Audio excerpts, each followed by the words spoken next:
Hey Tiffin, welcome to Tiffin Talks. I am Mayor Tim Kasparek, And joined I'm by Mayor my Pro good Tem friend, Tim Orris. Mayor Pro Tem Tim Orris, and council person. I never know how to say that really. You You know, start as a council person, but I appoint you as Mayor Pro Tem. I don't know. you got me. I just put MPT behind my name when they asked for the Tim on the city council because there's Tim the mayor and myself, and I so I may have been told that you've been using the MPT as your sign off lately, and I think that that's fantastic. That has made its way well, back to me. I'm just happy with councilman. I don't have to be an MPT, but if it works, it works. I don't know. All right. Well, hey, everybody, all of our listeners across the globe, this is our pilot episode of Tiffin Woo-hoo! Talks, episode number 1. We're going to see how this goes. For those of you who haven't heard, this is something that Mayor Pro Tem MPT and I have been talking about for what, at least a year? Yes, it's been a year. I think when I took office, one of the things that we talked about was how do we get more information out to the public in a manner that's maybe a little bit more fun and easy to digest, as opposed to coming to a council meeting and going through the structural process of a council meeting. So Right. that's where this came from, and you know. It actually started almost as a joke. It's like, oh, we could do our own podcast. And the longer we talked about it, the more serious we got. And we thought, oh man, yeah, we could do this. We could probably get this thing going. And I think it's going to be a great thing, to be honest, Tim. Yeah, and I just to let everybody at home rest easy. We're not this slow normally, but I think a misconception about our lives is that all we do is worry about the city all day, which that is a big portion of our lives, but we do have other things happening in our lives. So, you know, uh, Tim being retired, I'm not retired, but neither one of us have podcast experience. So some of this, Yeah. I'd like to give a big plug to Assistant City Administrator Ashley Platz. She helped quite a bit on Yay. this, and she's in the background. She doesn't want to be on microphone, but so much thanks to her for getting this off the ground and for giving us the little nudge that we needed to get this going. Yeah, because it wasn't for we'd still be laughing and talking about it. You know, we got Ashley involved, and suddenly we were the ones that got our feet put to the fire about, okay, you guys, we're doing this, we're doing this. So yeah, big shout out to Ashley and for Well, all. Well, and I think part of it for me too, just to add a little bit of background as well, is uh, one of my favorite events that I get to attend throughout the year, and I don't get to attend all of them just because, again, it's a daytime commitment that I can't always make, is the senior coffee hour. And Tim, I know you attend that event pretty Oh, you regularly. bet. And one of the things that if you haven't been to that event and you're a senior, I don't know what we're dictating as qualifications for being a senior, but I don't think it really matters. If you want to come and you're available, it's, what is it, once a month, Tim? Yes, the fourth Tuesday of every month. Okay. And typically that's led by City Administrator Doug Bolt. What I enjoy is he generally has a program that he lines up, whether it's, Sheriff's Department coming in and talking, or Public Works coming and talking, or something like that. In the times that I come, I just really enjoy it because it gives us an opportunity to speak openly about what's happening in the city, without having to type a bunch of words or sit in a structured meeting. So Yep. for me, I know a lot of it was just kind of using that experience and trying to put that in a format that can be more publicly consumed, like a podcast. Right. And those meetings are very nice because you get feedback from the citizens that come, or good questions that you may not have thought. So that's kind of what we're hoping with this, is this will create questions that people want to reach out and say, or maybe ask us, hey, could you do a segment on? something, Yeah. whatever it may be. Yeah. So yeah. Yeah, so we're still feeling this out. So again, if you're listening to this for the first time and there's something that you really want to hear about, please let us know. You can find our contact information on the city webpage. You can always reach out to city staff as well. Like I said, Ashley Platz is helping us organize this quite a bit. She would be a good resource to reach out to. But yeah, I think you and I both see this very similarly. We may be hitting up different locations where perhaps if people really want to see our faces um, while we're chatting away, we could go on some remote segments or I can see future episodes with maybe bringing in some CCA students, athletes, You bet. music, whatever it is. I just think this is again a great platform and format for us to just talk. Yeah. Tiffin Talks. All right. Well, enough about us. Enough about the broadcast. Let's talk about let's do Tiffin Talks and let's talk. And I like that. Just so that we know, later in the segment, we've got Public Works Director Brian Detert.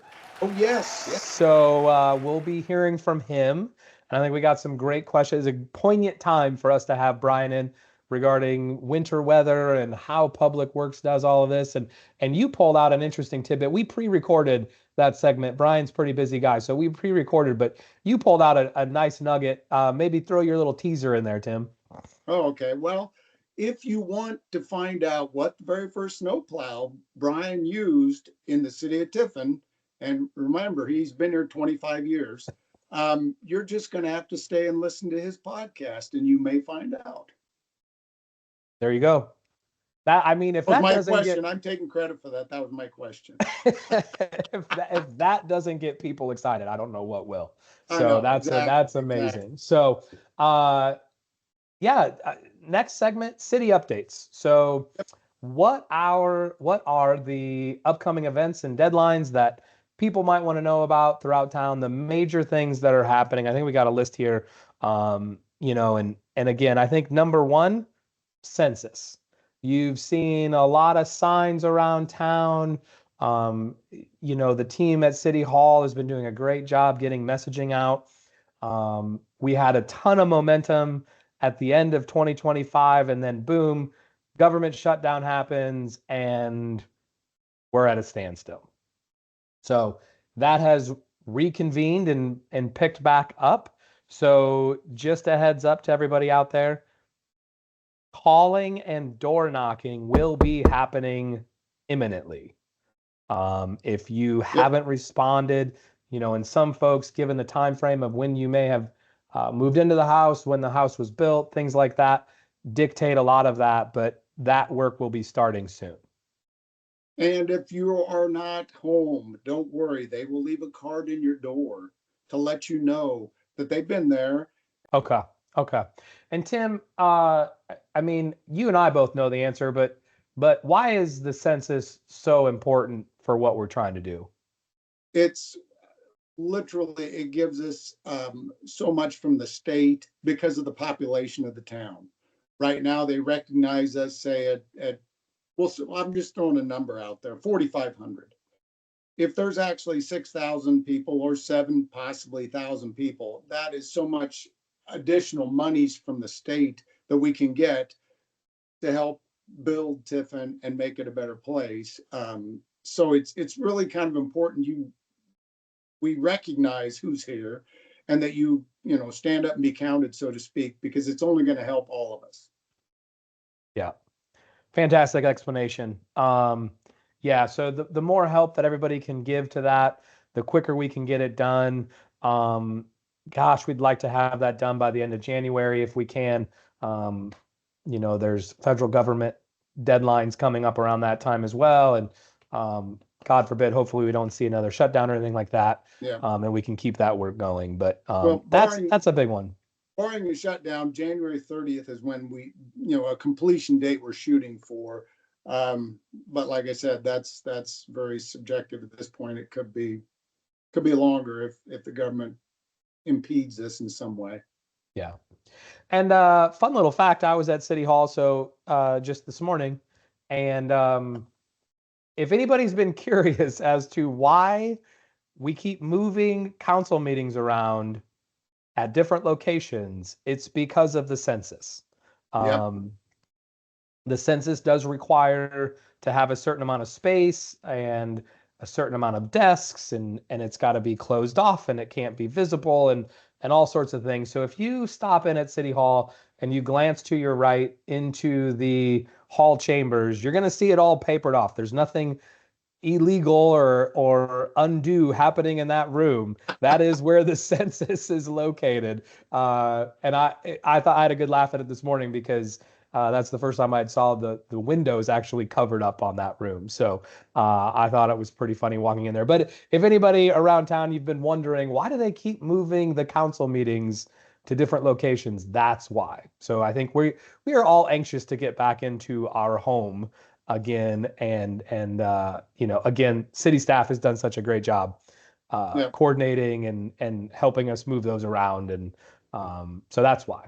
I know I got to look at the agenda every time to find out where I'm supposed to go for the council, because I may have showed up at the wrong place once or twice before and wait a minute, where are we at? Oh, crud. So, No, that doesn't sound like you at all, Tim. The oh, no, MPT, not me. Huh? the No. MPT doesn't go to the wrong location. No Hey, way. just shh, shh, shh. If my wife hears me say that, she's going to say, oh, yes, he does. So shh. All right. So census is checked off the board. Now let's talk about some of the really fun stuff. I consider the census to be kind of that's like the mechanical that has to get done. But let's talk about some of the other really big initiatives that are happening in the city right now. And I'm going to start off because this is so important, because I feel like we have a lot of residents who still don't realize that this is happening because it's tucked in the back of the city. The water treatment center upgrade project has been started. And that was started, what, late summer, early fall, Tim? Yes. Concrete is being poured. Generators are being installed. I mean, this thing is it's in the process, and it's moving along very smoothly. There's not been many wrinkles with it at all. Yeah. If you have You know, wrinkles in concrete, I guess. I don't know. So. and there were some early delays, and I don't want to throw anybody under the bus, but obviously in a project like this, permitting does need to run through the DNR. The DNR was backed up, and there were some delays there. So we were a little disappointed that some of those delays happened, and we could have gotten started a little bit sooner. But as of right now, we are on track. That should be finished by the end of 26. Now, don't hold me to it. I can't promise any dates right now, but the end of 2026 is what we're hoping for a project completion date. And I think what's really exciting about that is the planning, the pre-planning and conversation that went into that project, I think was fantastic. If I remember right, and again, this is at least a year ago now, we're good up to about 20 to 25,000 residents with this upgrade on Yes. that water treatment center, with room to grow. So we're good up to 2025 with what we're doing right now. And in the future, as we surpass 20 to 25, that just becomes bringing in more equipment to be able to process through that water. So It's being built to be able to bring that in without any additional major construction anyway. Correct. Now there's a question everybody's asking right now. You only have a year-long memory, Tim. Is that what you're saying? You said that from a year ago. Just throwing it out there, Hey, that's not funny. I do feel like my memory is not what it used to be. So, Tim, I don't want to throw you under the bus and say that you're a little older, but you may be a little bit older than me, just by a smidge. So if you have any hot tips as to how I can help that memory along, you please let me know. Dude, don't make me get my cane out and hit you with it. I mean, okay, yeah, I'll give you tips. But the reverse osmosis plant is a water plant I'm excited about it because I think it's going to solve a lot of problems, both with you supply water, and then also the compliance we have with the wastewater treatment plant. So it's Yep. really going to be a good thing, I think. Yeah. Fully reverse osmosis system coming in end of 2026. It is underway. The team at City Hall is working to get progress pictures updated. Again, I know it's not, it's kind of one of those things out of sight, out of mind. It's one of the most important things that we have going on in the city. And I don't need to tell anybody who's listening to this call that understands the importance of that project. But yeah, since it's kind of buried back in there, back behind City Park and the ball diamonds, it doesn't get enough visual attention, but that is happening, and couldn't be more excited for that. Continue to replace your anode rods in your water heaters until those get done. But yeah, really, really excited about that project. Now, Tim, another exciting project I want to move on to that's very visible is the rec center. It is very visible. That is going vertical with steel. People can see it's actually, well, I should say, the first phase of the rec center. I want to make sure that's clear. Phase one. Phase one of and it is looking good. It's so funny, and we were told in a lot of the planning meetings, it's kind of going to be one of those like hurry up and wait, or you're inching to it, and then all of a sudden, and I feel like that steel structure went up in a matter of a week, I think, from the time I saw the first beam go up. And yeah, it's really exciting, I think. And they also described the phases perfectly. I think when that first structure, which is essentially the main portions of the gymnasium, went up, I don't know about you, but as I drove by, I was like, God, I don't know, maybe, is that big enough? I don't know if it's big enough. And then when a couple of the wings went on, then you start seeing kind of the size of the entire structure. And man, it's going to be nice, and it looks really good so far. So because it's not going to be done until the fall of 2026, Tim, this year's New Year's resolution that you're going to get away with, but next year you're going to have to get on the exercise bike at the rec center. Hold on a second.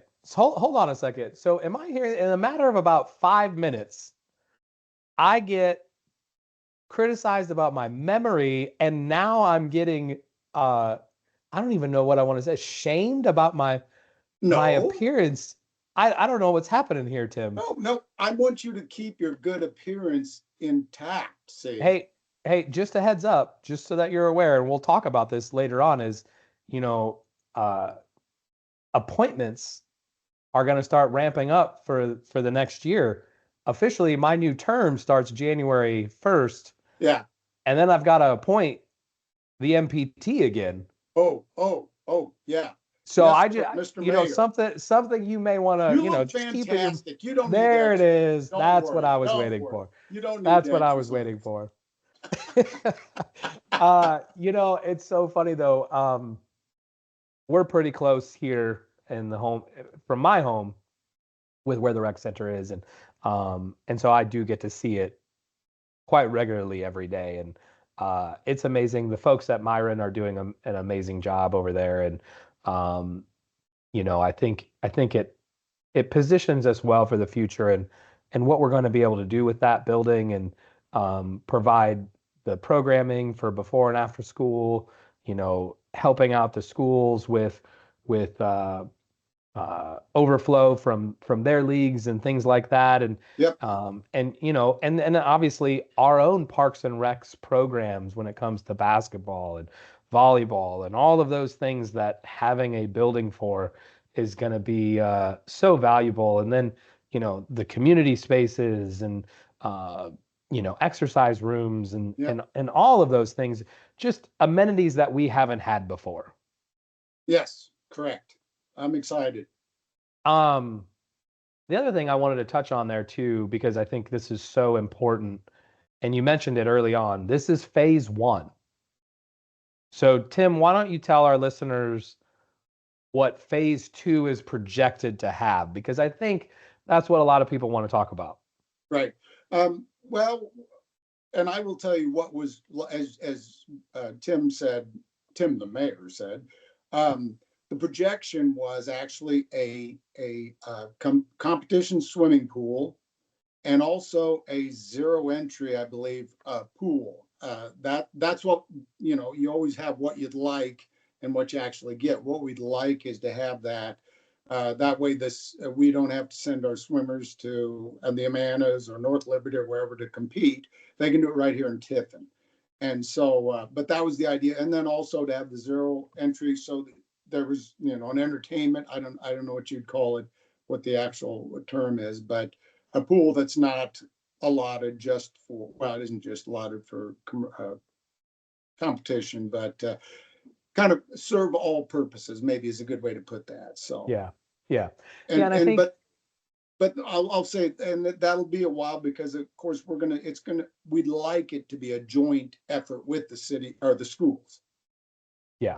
So, Yeah. And I think that's important to note. And I think this goes without saying, but uh, a pool entity is a big undertaking, and not just from the initial capital cost, but the ongoing maintenance of operating a exactly. facility like that is really expensive. We really need to get our ducks in a row. And yes, we would love some collaboration with um, CCA schools, and there's been some leadership changes there, so we're continuing those conversations.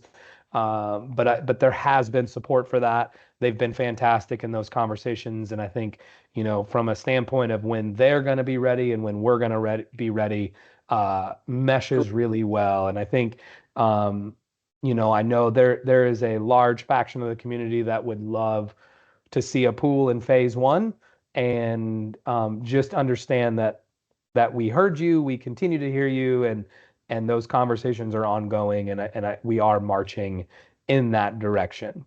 Right. And that's why I say this is phase one of the rec center, because I've had several people say, well, there's no pool, so we're not getting one. It's like, no, we're getting one, but we're going to do it fiscally, responsibly, and we're going to do it right when we do it, so that when it's done, there's no issues, whether it be poor construction or poor planning or anything like that. So Yeah, yeah, so it's coming. It's just step by step, baby yeah. steps. So a recap on the phases. Phase one is the existing structure as you see it right now.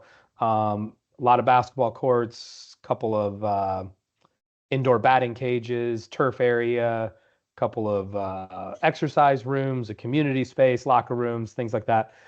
Phase two would be the pool, and then phase three would be potentially adding on to that indoor space. So Right. that's what's all in the works right now, um, and also a little point of emphasis: we are going to retain soccer fields out behind the structure, and Yes. it's pretty remarkable when we sat with engineers. We are not losing a lot of space. I No. think if I remember correctly, again, this is my memory here, Tim, but I think we are only losing a couple of fields over there. Um, And and they so, already been replaced and over in the park at yep, this point yep, anyway. But yeah, that was a main point, is we didn't want to sacrifice all of our soccer fields for rec center, because then yeah, and so the conversation was, okay, the ones we lose, where can we move them to? And hmm apparently we were able to move them, and I say apparently because the park and recs people dealt with it, and I believe we've got a good replacement at this point anyway. yeah. They will And never go away. We will always have our soccer fields. yeah. No, and lastly, before we move on, I think one of the really kind of unspoken things, it kind of came about late in our planning process, but that I'm really excited about, is the ability for us to throw a really large sign on the east side of that building facing the interstate. I just, for years, Oh, even before we located here, Tim, my family and I came to Tiffin in 2018, and so we're coming up and down Interstate 380 all the time to Iowa City, and back and forth to Cedar Rapids. And you look over the off the interstate there, and you kind of, if you don't know it, you don't know what that is over there, right? So I'm really excited. I know that sounds silly, but I think us having a nice Tiffin sign on the back side of that building, give us we need just a our own nice little identity. identity. Exactly. Exactly. I agree that I like it, to let them So, know it's us, not yep. anyone else. So lastly, in the kind of city updates round robin here is something else that I mean, I keep saying this because I'm excited about all these, but this is the one that I think really moves the needle a lot for us as a community, and that is the commercial development activity that we are seeing in the city right now. As of last council meeting, building manager Brian Shea announced that the permits and commercial development that is underway right now is collectively more than we've had in the entire city, period, full stop. Forever. Um, Yeah. and obviously, there's some big entities that are going in that we all know and are really excited about. But they're, and it's too early for some of these to be announced. I don't want to spoil the party for some of those folks wanting to do some announcements as they get going. But I'll tell you, Tim, we've heard it for years in terms of, you know, hey, that's great. We've got all this residential growth, but what about commercial? What about commercial? Right. It's happening. And I think, Yep. some things needed to fall into place for that to happen, but I couldn't be more excited for the growth. And we've got big businesses, we got big, larger, but we also have a lot of small businesses coming in, and that's what I like. We're getting a good mix Yep. of commercial development. So it's as I say, you're excited, I'm excited. Yes, I think it's an exciting time.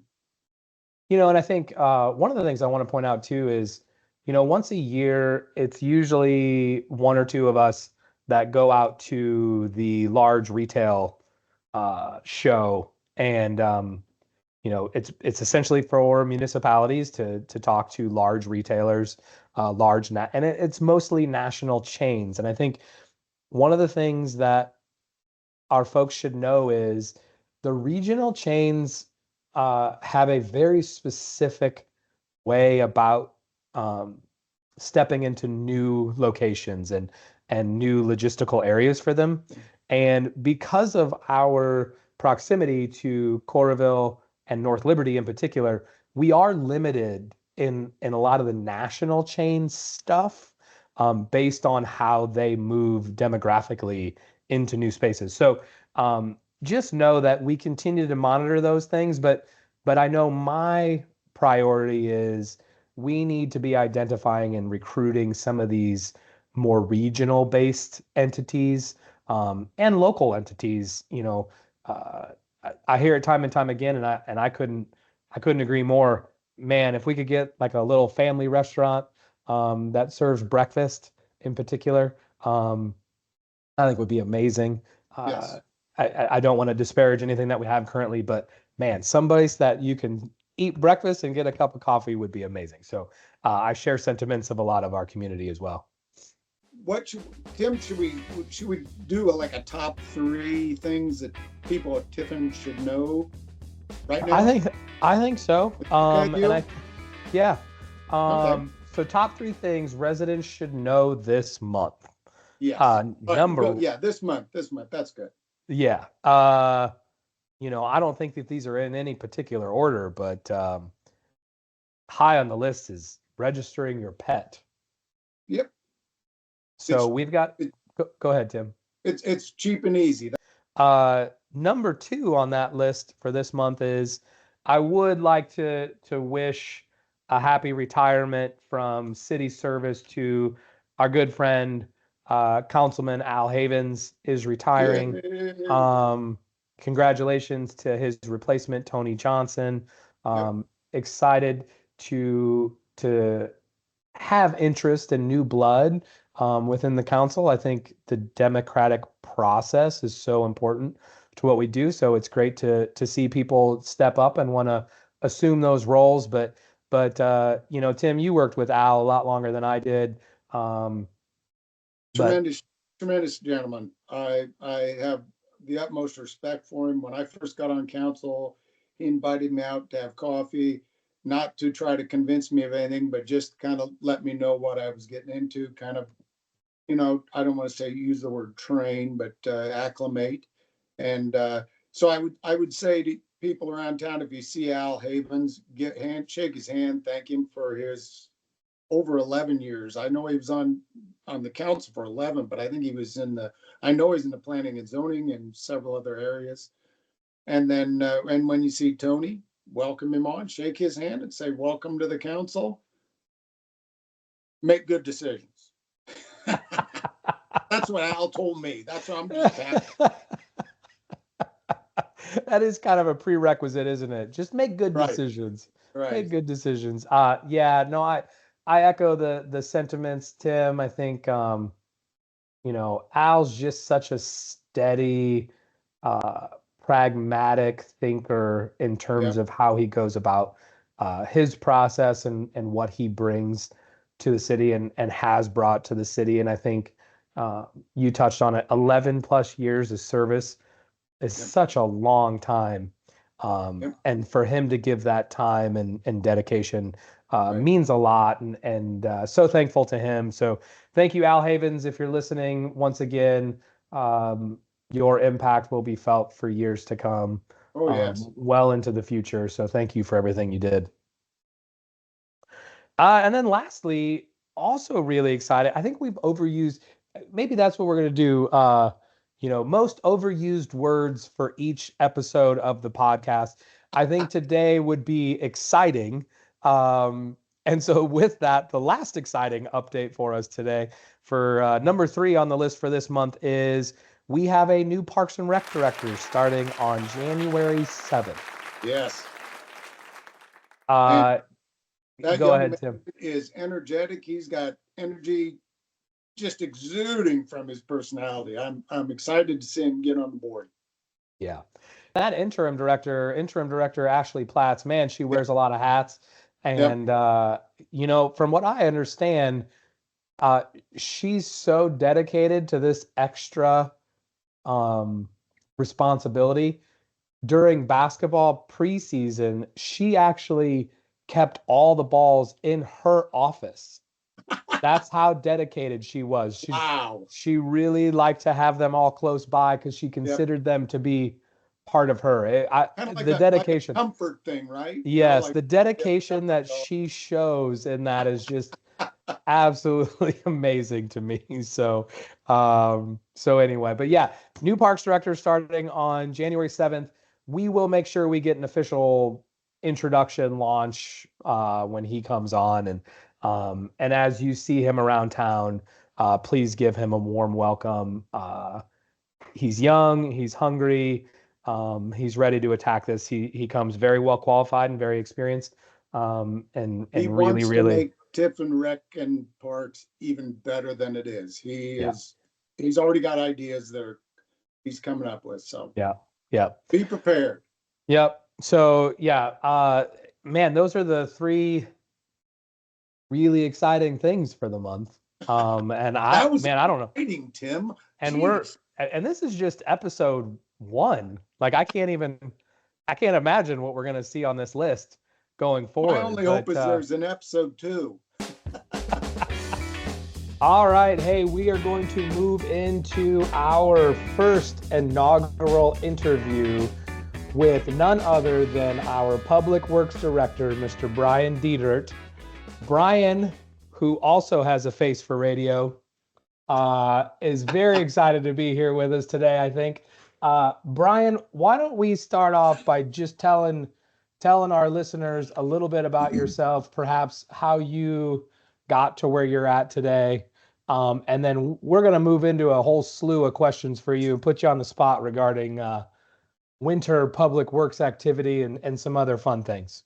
Hey, Brian, I'd like to welcome you and thank you for being our first guest, by the way.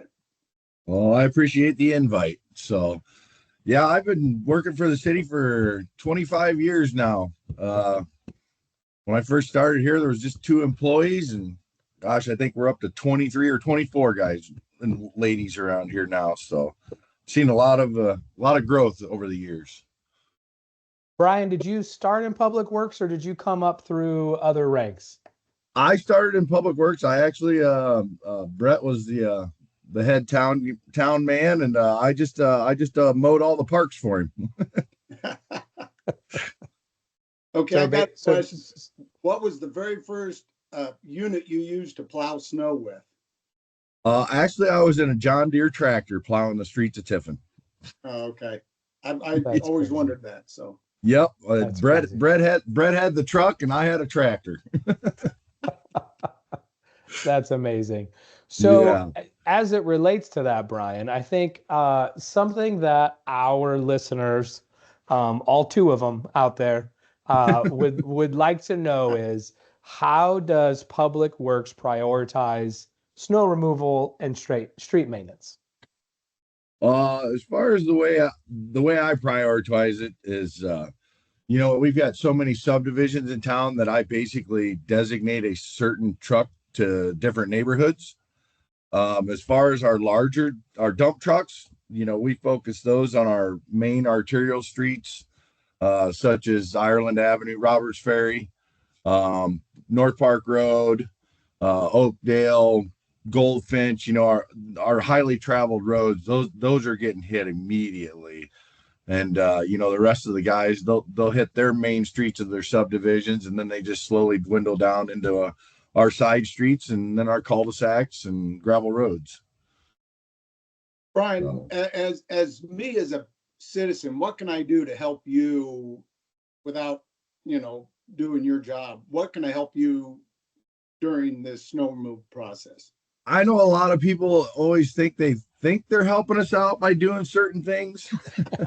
Well, that's But why I don't want to make you more work as part of the problem. yeah, you know, I love how everybody likes to, you know, park their cars on the street so we don't plow their driveways in.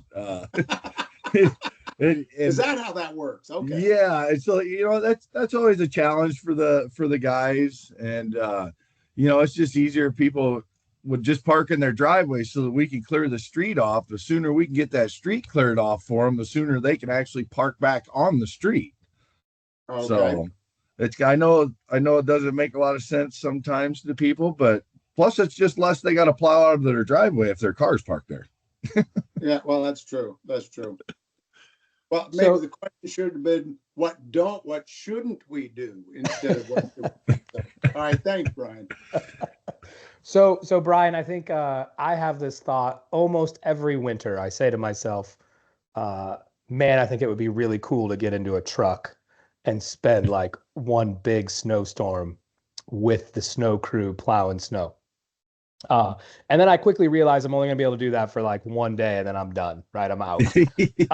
So without somebody getting in a truck, what are some cool behind the scenes facts about the equipment or the process to removing snow? I I would just say, you know, since I've been here so long, starting with the equipment that I had to what the equipment we have now is, I don't know, a real big accomplishment for me and the citizens because the equipment we have now makes our job just so much easier. Um, the technology that's in these trucks to run them, it's just it's not as demanding on the body having to sit in that truck for hours on end. Um, so that to me would be, you know, just the equipment the city's been able to purchase for us to make our jobs better. Brian, realizing you have many challenges, not only just the removal, but what's your biggest challenge with the snow removal process, like on a big snowstorm like we had here weeks ago? I would really say I know all the citizens like to get out and they love taking care of their driveways. Um, and you know when we have those long storms that are, you know, 6 8 hours long, you know, we're sending trucks out, you know, in shifts every couple hours to re-clear the streets. And 9 times out of 10, somebody's already got their driveway clean. And of course, we get that bad scowl look from them of you just filled my driveway in again. And I mean, my biggest recommendation to the citizens would be when you see us finally done with your street, then go ahead and, you know, scoop out the end of your driveway to and that would make it a lot less work on the citizen. How do we know when you're done? Because I mean, I know that's a silly question, but is there a number of times you go by, a distance you want to get from the curb? Do you have any Typically idea? typically the way I have the guys go about it is when I see the snowstorm is done, I mean, they'll be doing a pass each way typically, but when we're doing our final cleanup for the storm, that'll be us plowing all the way back to the curb and putting salt down. So when you see we've made it all the way back to the curb and you're seeing salt go down, that 9 times out of 10 should tell you that, hey, we're probably done with your street for this storm. Go ahead and do your final cleanup for your house. Perfect. So when do you decide to use salt as versus plowing? That you led right into that question. That was nice. Yeah, well, it all depends on the storms. I mean, literally last night's storm, we had that coming through and it looked like it was going to be a flash freeze versus a snow. So it looked like we basically were just going to have to put some salt down to keep the ice from forming. And woke up this morning and we had that little bit of skiff of snow overnight. And we really didn't even have to put any salt down. We just had to plow a couple of drifts off because the wind kind of helped us out with that. So it's always kind of in between. It just depends on the type of the system that comes through on, that decision to be made. All right. So you're saying Mother Nature is one of your employees too, then? You know it. Absolutely. So Brian, I think we get these questions quite a bit in terms of just the rotation of a cycle of your process when a snowstorm comes through. And I'm going to guess that the answer to this question maybe it depends. But what's the timeline for clearing all streets after a heavy snowfall? How are you and the team gauging what should be done and by what time?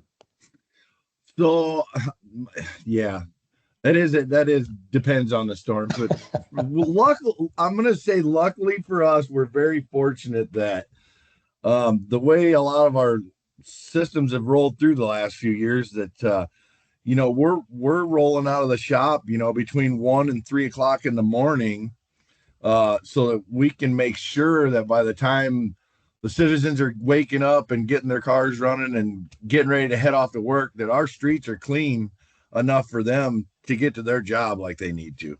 And that's my priority, that, the citizens and the school, making sure them kids can walk to school, parents can get them to school. That's the biggest priorities that I focus on is, people and their jobs and our school system. So that kind of dovetails into our next question, Brian. So good timing on that. You're a pro at this. You're just anticipating the questions before they come. How do you coordinate with the schools and emergency services during winter weather? I really don't coordinate a whole lot with the schools. I just kind of keep up with, watching their delays and stuff when they have them. But for the most part with that, we're both basically on the same page, the school and us. As far as like emergency wise, our fire marshal's in the same building as me. So him and I get to talk an awful lot when we see these bad storms coming in. Like last month we had, a fairly bad one and, we just worked through, I was provided one of their radios so that I could monitor their traffic. So that if I heard some kind of call going out here in town or even out towards the interstate, I mean, I was immediately being able to call one of my guys in that area and say, hey, this is getting ready to happen over there. Make sure you've got that street cleaned up for the emergency crews to show up. So it's a fairly good system that we have in place. So that's good to work with. Brian, living in Iowa my whole life, I know winter's so good to the streets. I mean, it doesn't degrade them a bit. But if it would, for example, how do citizens report to you like potholes that have popped up or like an icy intersection? What's the best way to get a hold of you to do that? Oh goodness. The simplest way to report that stuff is just immediately call City Hall. And the ladies in that at City Hall do a real good job of getting that information passed on to me as fast as they can, so that, you know, if there's an issue out there, I get my guys out there and we get it fixed as soon as possible. Okay, So great. Yeah. Thanks. Hey, let's, for all of our listeners out there, just reading between the lines here, Brian does not want you to use his personal cell phone to tell him about potholes that need to be fixed and streets that need to be plowed. So, uh, Mayor Pro Tem Tim, quit calling Brian personally. Can't do it. All right. That includes Come you. on. That includes you. Well. His guy kept plowing my driveway closed, so I had to call him and, you know, ask him. No, we do have some, you know, obviously, Brian, you're a popular guy.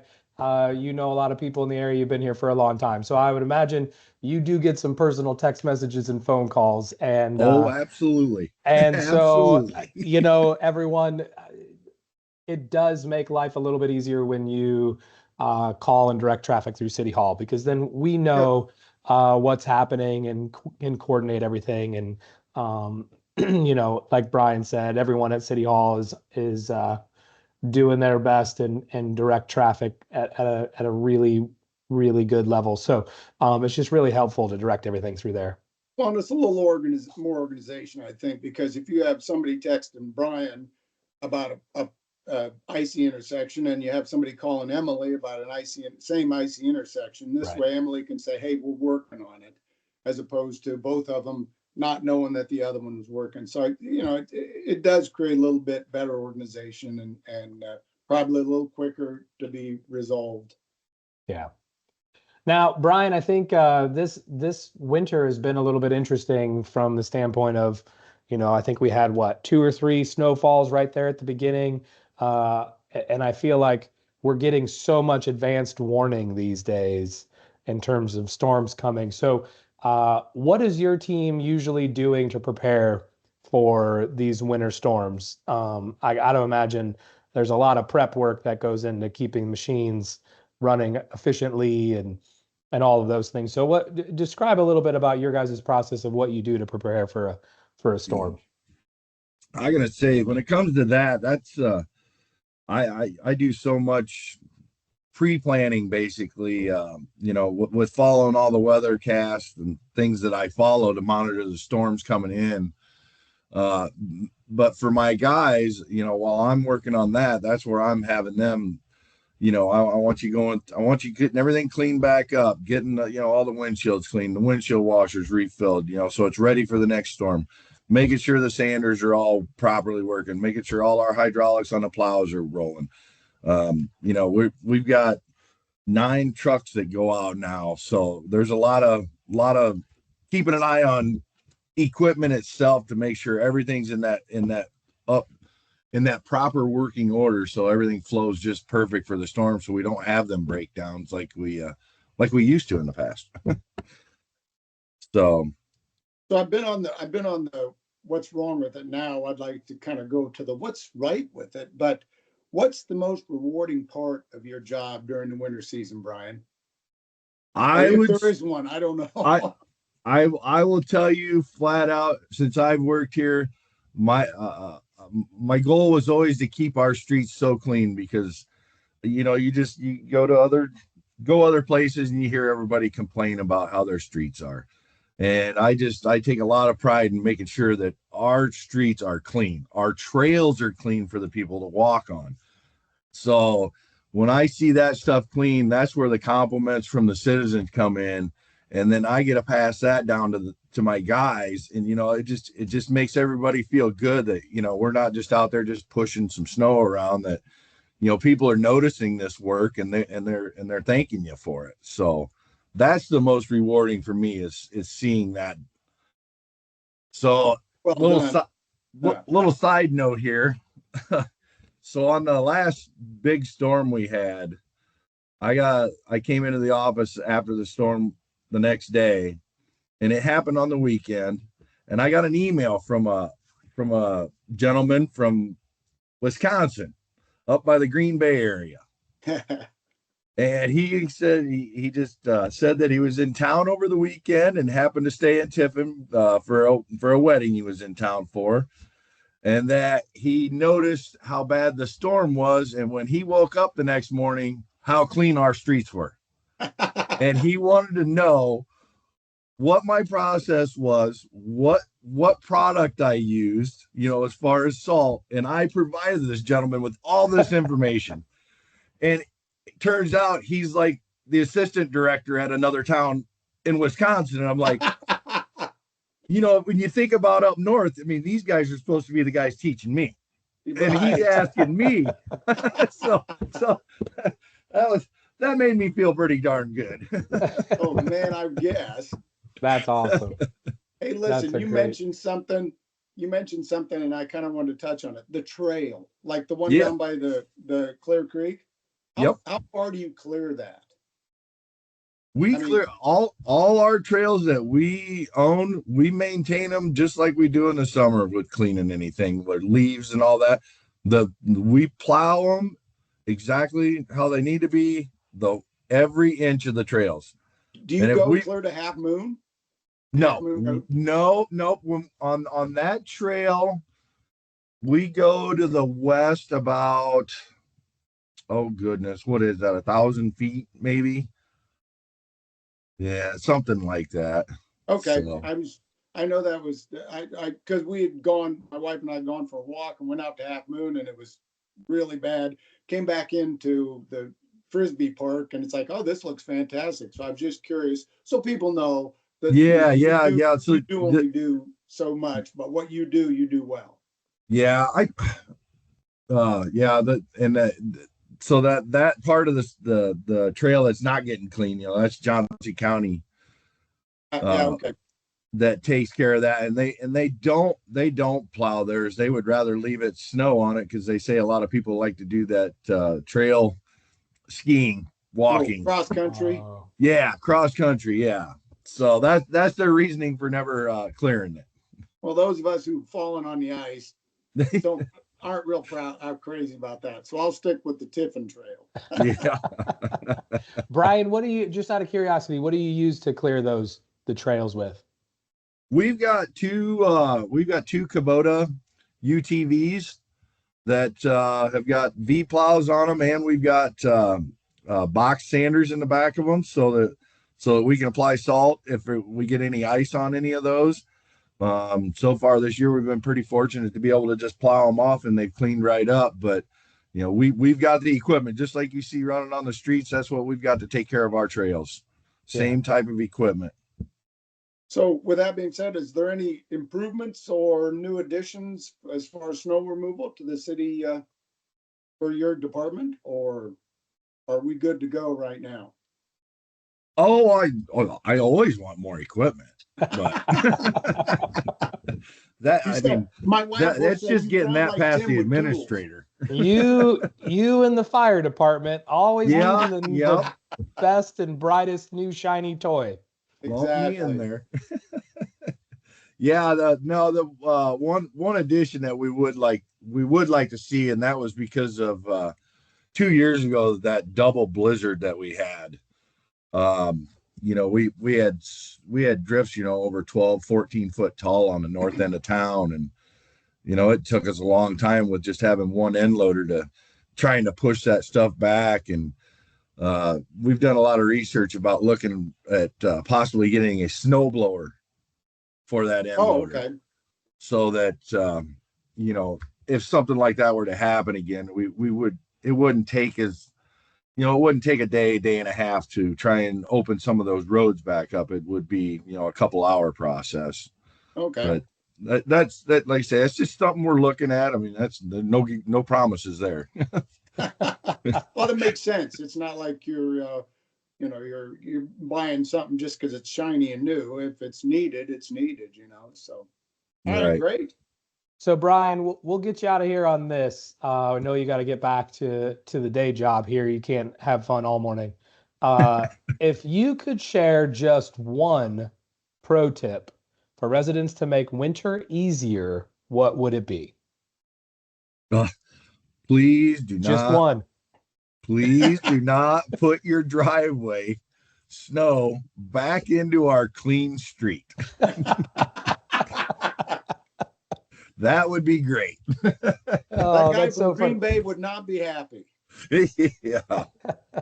That's so funny, really, when you think about it. I think both Public Works and the resident are fighting the same thing, Yeah. right? I want my driveway to stay clean, and I don't want that pile of snow at the end. And you're sitting there saying, keep the snow out of my clean street. But all right, Brian. Well, hey, we really appreciate you coming on. Thank you so much You bet, for Brian. being Thank you. the very first podcast guest of what is likely to become a huge success here, I believe. Right, Tim? Right. Oh, of course. Yeah. And we'll probably make you up a plaque, that Yeah. you were the first guest. You might have to charge people for signatures, Well, I really appreciate you guys having me on here. All right, Director of Public Works, Brian Detert, thank you so much. Thank you, sir. Yep. Have a good day, gentlemen. All right, thank you again to Brian Detert. Tim, I don't know about you, but we talked off camera or off microphone. He's only got 7 employees. Yeah. To do what they do is quite remarkable, in my opinion. And he keeps getting more to do because we keep getting more streets, more developments. And yeah, I give him a hard time. I'm going to give Jonas a shout out. That's the guy that scrapes my street. And I always give him a hard time about, hey, my driveway. And he looked at me one time and he goes, it could be worse. And I said, you are the best man ever. So he's got good people. I really do believe they really work hard, and I've been told by people from other cities, like his Green Bay person, wow, your streets are so clean. Our town never gets this clean. It's like, and those are right here in Iowa, real close. And it's like, well, you got to get good people like Brian. Yeah, and I think in any city, right, the squeaky wheel gets the grease, so to speak, and I just like to remind everybody is doing the best that they can. And I think it's so important, particularly with Public Works, that again, it's a limited crew. So a lot of times when you see something, it's just because we don't know about it yet. So, Exactly. Brian and his team do such a great job, and just a reminder that if you do see something, say something, right? Please reach out. Please do. Don't sit and just fume about it. Reach out and see if you can solve it, because it may be, like Tim said, something they don't know about. Right. So, all right. Well, hey, I think we're winding down on this inaugural pilot episode. That's right. Awesome. I would like to. I mean, not awesome. We're rewinding now, but I don't put people to sleep. Well, we don't know about that yet. We'll wait for the first podcast reviews to come in. I don't know. We'll see how we did. And I think I would just like to give a reminder. Hopefully, we will just continue to get better at this. Yes. And add new things and figure out what works for us and who we are and what our personalities are. But I had a lot of fun today, Tim. I think I'm so happy that we were finally able to get this thing going. And really look forward to the future episodes. And this is something to be said for.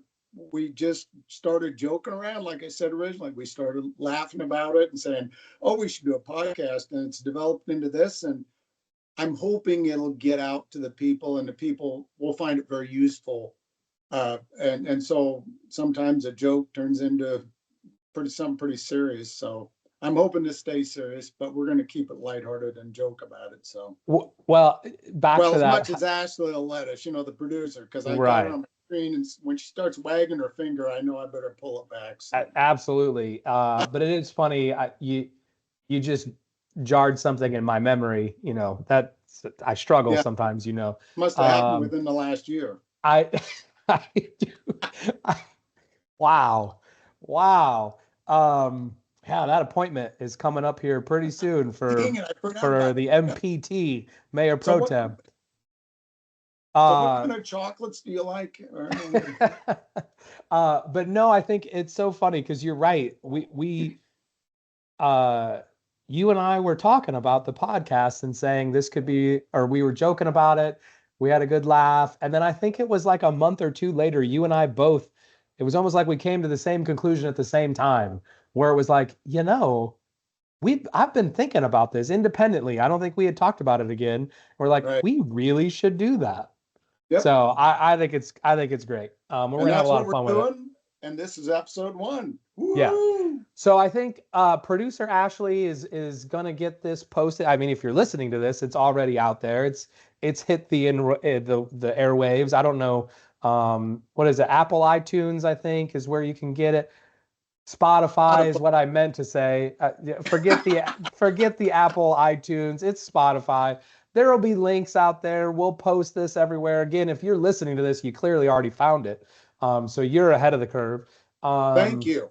And for finding us. if you've got questions, or you want to see some special content, or you say, God, I have this idea, be really cool to put on the podcast, please let us know. All of our contact information is on the city webpage. Please feel free to use that. Again, Assistant City Administrator Ashley Platz, aka the producer here. She's keeping us in line. So if you reach out to her, she's another really, really good secondary source of information. And then, this is going to be out there on social. So throw some comments out there. Let us know how we're doing. Only if they're good ones. I don't necessarily want to hear all the bad ones, because we know we're probably not good at this, but we're going to give our best shot. So, so again, thank you everybody for listening to the inaugural pilot episode of Tiffin Talks. Thank you, Tiffin.